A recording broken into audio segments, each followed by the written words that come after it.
In other words, historically, people worked very hard. You know why? Because they wanted to stay alive. They had no choice. Just think about life 150 years ago.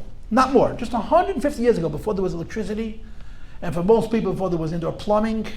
Need I say more? There was no radio, there was no television, there was no cell phone, there was no communication.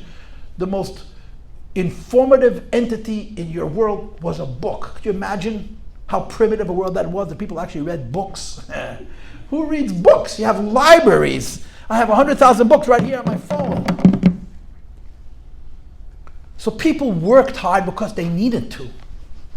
And over time, our lives have become easier because of mechanical technology and then forms of energy like steam and then electricity, and we've evolved, right? We are so much materially superior to the people who lived just one generation ago, let alone a century ago. It's amazing how fast the world is changing.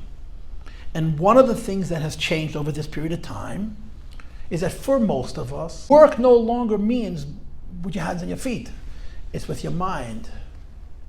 Which means you sit in the chair and you look like me. People used to work hard physically. Most people don't. I don't. I sit at a computer, I sit at a book, I sit in the classroom. Well, in a very short amount of time, machines are going to think for us. So what are we going to do then?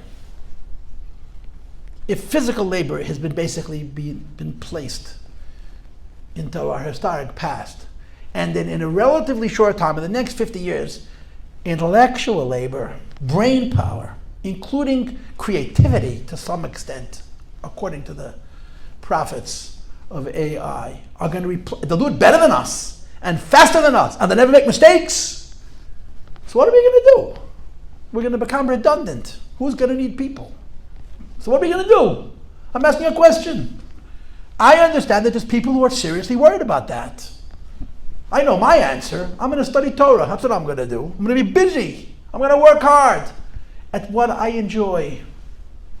We are slowly going in a direction where if humanity is going to survive, they're going to have to embrace a work ethic not based on necessity, but based on a sense of being human.